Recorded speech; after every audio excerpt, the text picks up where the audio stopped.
Sally Field, at the age of 78, comes clean about her relationship with Robin Williams. Sally Margaret Field came into this world in Pasadena, California, on November 6, 1946. The entertainment industry was deeply ingrained in Field's family tree. Her mom, Jock Mahoney, was a famous stuntman and actor, while Margaret Field was an actress herself.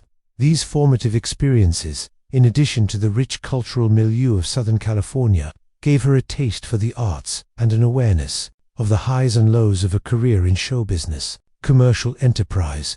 In the 1960s, Field first gained fame for her starring part in the comedic TV series GT, which ran from 1965 to 1966. She became famous for her role as the energetic, young, and relatable adolescent, even though the show only ran for one season. She proceeded in this her subsequent triumph in the 1967 to 1970 television series The Flying Nun, in which she portrayed Sister Bertriel, an eccentric novice nun whose habit gave her the power to literally fly. Despite a fanciful and occasionally constrained premise, the show was carried by Field's inherent charisma and impeccable comic timing, solidifying her status as one of the most beloved figures in television. Famous people of that time. Field, on the other hand, wanted to shed the clichés that had characterized her early work as her career progressed. She trained hard, even at the acting studio with the great Lee, because she was hell-bent on being a serious dramatic actress. She proved her incredible versatility by tackling more difficult roles, which required determination and perseverance. Her breakout role was in the 1976 TV movie Sybil, in which she portrayed a young lady battling dissociative identity disorder. Field won an Emmy and received widespread critical praise for her unfiltered, courageous portrayal of the part, which demanded a great deal of emotional intensity. It changed the course of her career and proved she was a serious actor who could handle difficult roles. Field had her heyday in the late 70s and 80s, when she rose to prominence as one of Hollywood's most admired leading women. In 1979's Norma Ray, she played a working-class Southern lady who became a fierce Union fighter. The performance earned her her first Academy Award for Best Actress. Not only did the picture highlight her acting chops, but its strong social message also struck a chord with viewers. Field earned her second Academy Award for Best Actress in 1984 for her performance in Places in the Heart, which was just a few years after that. During the Great Depression, a moving story takes place. The acceptance speech she gave had among the most unforgettable moments in Academy Awards history is the inclusion of the now famous remark, "You like me right now, you like me," into the prize. Field repeatedly demonstrated her versatility and dedication to her craft over the years by juggling roles in films, TV shows, and stage productions. Art form. Her extensive filmography includes Smoke Chokioki and The Bandit, 1977, 1989, I Steel Magnolia, Mrs. Doubtfire, 1993, and Forrest Gump, 1994. Every time, her charisma, likability, and profundity make an indelible mark on viewers. Personality types. Her outstanding performance in the 2006 to 2011 television series, Brothers and Sisters, earned her a second Emmy. Critics lauded her dramatic presence in her Broadway productions of shows like The Glass Menagerie, where she also established herself. Equally remarkable has been her subsequent career. She was nominated for an Oscar in 2012 for her performance as Mary Todd Lincoln in Steven Spielberg's Lincoln, which was much praised. She has maintained a consistent work schedule well into her 70s, displaying a steadfast dedication to performing and storytelling. Authenticity, honesty, and resilience in Field's personal life have garnered as much acclaim as her professional accomplishments. She has been forthright about her battles with insecurity, the Hollywood pressures, and personal interpersonal connections. Her memoir, In Pieces, published in 2018, was a frank account of her life's journey, encompassing the ups and downs of her work, her personal problems such as dealing with dysfunctional family relationships, and her road towards self-discovery. Her work, like the novel, was lauded for its profound emotional depth and unfiltered honesty. Playing the role. Not only is Sally Field famous for her acting, but her family and relationships have also followed interesting pathways that have piqued the public's interest. In 1968, Field tied the knot with Stephen Craig, marking the beginning of her marriage. While at the time, Field had only begun her acting career. But she had already become a household name because to her breakout performances in Gig and The Flying Nun, as she maneuvered through the hectic world of Hollywood. Her marriage, to Craig, served as a stabilizing anchor in her life, even though they had to overcome despite the difficulties that led to their 1973 separation and 1975 divorce. Field's formative years as a mother occurred during their time together, making those years extremely meaningful. Their 2 boys were born into the union, and they both became famous names in their own creative industries, mirroring the creative impact of their mother. In 1969, their firstborn son, Peter Craig, came into this world. Peter was born into a family that loved stories and movies, and he used that love as an adult to write novels and screenplays. In his career, he is famous in Hollywood for his work on or contributions to blockbuster films like Top Gun, Maverick, and The Town, 12 Strong. Eli Craig, their second son, was born in 1972 and shared their passion for movies, although he was more drawn to acting and directing. Among Eli's many accomplishments, his job as a filmmaker and actor, whose work includes the critically acclaimed horror comedy Tucker and Dale, V's Evil. In spite of the pressures she faced as a Hollywood star, Field never lost sight of her role as a mother to her sons Peter and Eli, and she did her best to provide them a typical childhood, in spite of the intense light. Following the dissolution of her marriage to Craig, Field's private life underwent yet another transformation in 1976 when she began an affair with actor Burt Reynolds.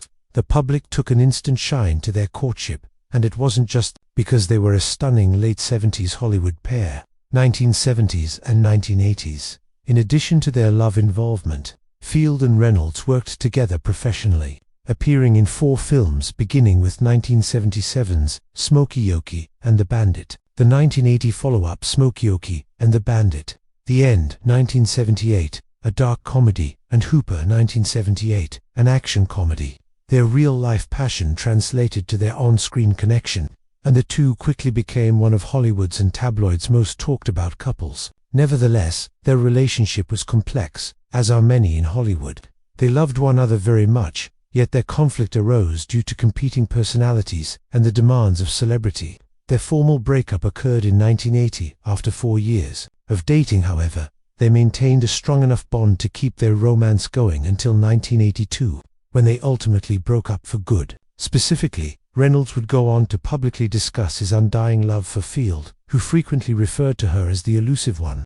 Their romance may not have lasted, but it was a watershed moment in Field's life that affected her career path and personal development in equal measure. Field took another step toward starting a family in 1984 when she decided to Alan Griezmann, a film producer, became her second husband. Samuel Sam Griezmann was born to her and her husband in 1987, marking the beginning of a new chapter in her life. Although Sam has dabbled in writing and directing, he has mainly avoided the spotlight of Hollywood. In contrast to his older half-brothers, he has carved out a unique one's own course. As a supporter for LGBTQ+ rights, Field has frequently expressed her pride in Sam and openly supported him, especially after he came out as homosexual. This reflects the strong relationship she has with her children. Their attempts to create a long-term marriage were unsuccessful, and Field and a divorce was finalized by Griezmann in 1994. The separation was painful, but it only served to highlight an ongoing trend in Field's life: her incredible fortitude in the face of adversity and her skill in juggling her career with her home life. During her many relationships, marriages, and time spent as a mother, Sally Field has always demonstrated that the roles she has played on television are only a reflection of the complexity and richness of her real life. From her early years with Stephen Craig, through her whirlwind relationship with Burt Reynolds and marriage to Alan Griezmann, each chapter molded her into an actress and a woman who accepted change, loved through thick and thin, and finally discovered happiness in being a mother to 3 boys, each of whom embodies her innate resilience and inventiveness. Sally Field, who is now 78 years old, has had an incredible life full of ups and downs, but her profession has ensured her position in history for all time. The history of Hollywood. She has matured to the point where she is willing to speak openly about the people who have had the greatest impact on her life and the things she has been through in recent years.